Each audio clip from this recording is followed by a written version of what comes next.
Have you ever wondered how a single airplane could shrink the world, turning exotic destinations into weekend getaways, and kickstarting the jet age we take for granted today? Imagine crossing the Atlantic in hours instead of days. That's the magic of the Boeing 707, the pioneering jetliner that changed aviation forever. If you're ready to jet back in time and uncover the secrets of this iconic bird, hit that subscribe button right now, turn on notifications, and share this video with your fellow aviation enthusiasts.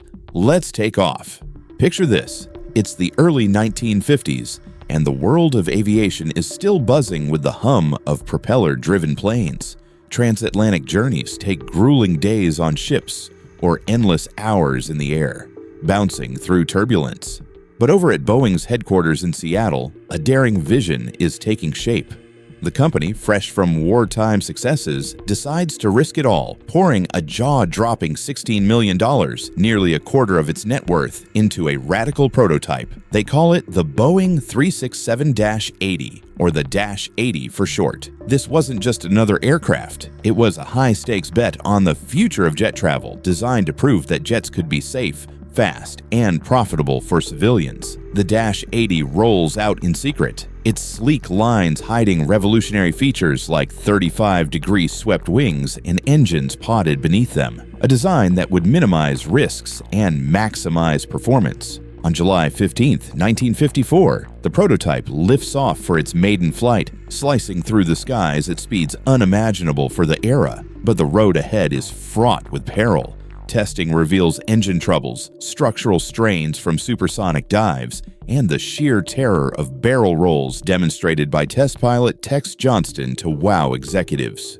Boeing pushes through, knowing the military is watching closely. The U.S. Air Force steps in with contracts for tanker versions like the KC-135, injecting vital funds and helping refine the design under the pressure of Cold War demands. Fast forward to December 20th, 1957, the first true Boeing 707-120 roars into the air, its four Pratt & Whitney JT 3C turbojet engines delivering a thunderous 18,000 pounds of thrust each. This beast could hit 600 miles per hour, cruise at 30,000 feet, and carry up to 140 passengers in pressurized comfort.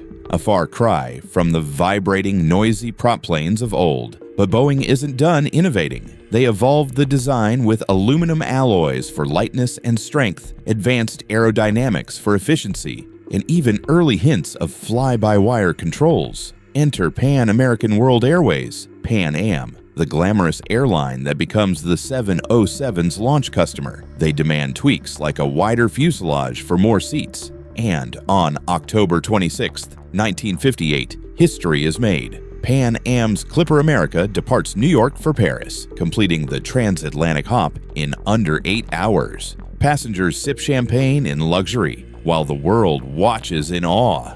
This isn't just a flight, it's the dawn of the jet age, slashing travel times and making the globe feel smaller overnight. Production ramps up from 1958, and by 1979, Boeing has built 1,010 units. Fun fact, the 707 name, pure marketing genius, easy to remember and pronounce as 707, not 707. As the 1960s unfold, the 707 family expands in thrilling ways, adapting to every need. The early 707-120 handles shorter routes with seating for 110 to 179 souls. Then comes the stretch 707-320, perfect for intercontinental adventures, boasting a longer fuselage, bigger wings, and a range of up to 5,700 miles. British carriers get the 707-420 with Rolls-Royce Conway engines for that extra punch. But the real excitement hits with military variants. The KC-135 Stratotanker, born from the Dash 80, becomes the U.S. Air Force's refueling lifeline, with over 800 produced, still soaring today in modernized forms. Imagine mid-air hookups fueling fighters during tense missions. The thrills don't stop there.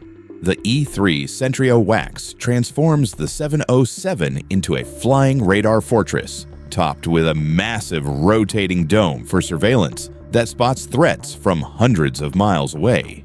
VIP transports like the KC-135 serve as early Air Force One stand-ins, ferrying presidents in style. Experimental versions test wild ideas, from laser weapons to new engines. Airlines worldwide jump aboard. Qantas conquers Pacific routes. Lufthansa spans Europe. American Airlines dominates domestics. Governments in Iran, Israel, and beyond repurpose them for cargo and reconnaissance. Even today, in 2025, about 79 remain airworthy, none carrying commercial passengers, but many as military tankers or haulers, proving their unbreakable spirit. Operationally, the 707 is a legend in action. Picture glamorous terminals in the 1960s where celebrities board for iconic routes like New York to London or Sydney to San Francisco. It cruises smoothly at 35,000 feet, handling turbulence with grace, though early models guzzle fuel at 5,000 gallons per hour. Maintenance crews love its straightforward design, and upgrades to quieter JT 3D turbofans in the 1970s tame the roar while boosting range.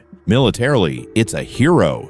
KC-135s sustain bombers in Vietnam. AWACS guide operations in Desert Storm, extending missions that reshape wars. But no epic tale is without shadows. The 707's safety record, while strong for its time, includes heart-wrenching moments. Over decades, about 72 hull loss accidents occur, claiming around 2,800 lives. Tragedies from pilot error, metal fatigue, or fires. Think of Braniff Flight 542 in 1961 torn apart by turbulence, or the 1974 Lufthansa cargo blaze. Each incident sparks fury and innovation. Better turbulence radar, tougher materials, stricter crew rest rules, and fire suppression systems. Compared to today's jets, its rate of 3.5 accidents per million flights seems high. But remember, it flew billions of miles in a less forgiving era, teaching lessons that make modern skies safer. Riding high on success, the 707 crushes rivals and reshapes society. It edges out the Douglas DC-8, which arrives later despite similarities and leaves the crash-prone de Havilland Comet in the dust through superior reliability and marketing.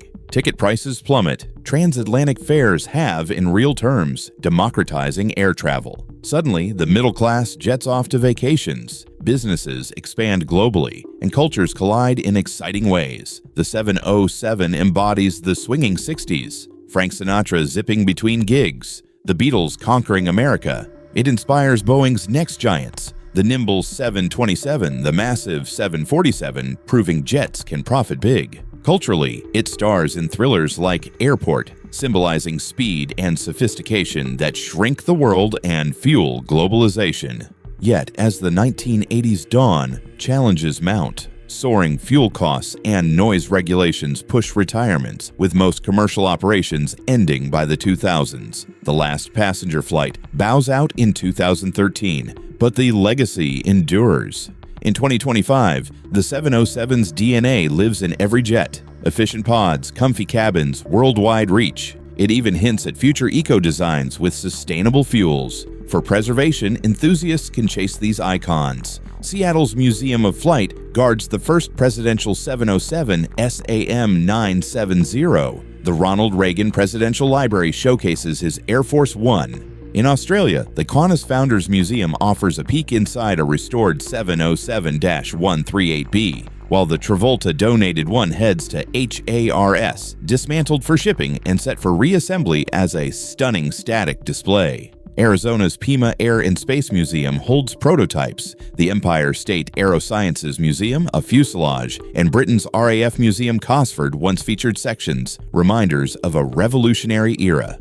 Thanks for joining this high-flying journey through the Boeing 707 story. If you loved it, smash that like button, subscribe for more aviation adventures, and share with your crew. What classic plane should we cover next? Drop it in the comments below. Safe travels, and see you in the skies.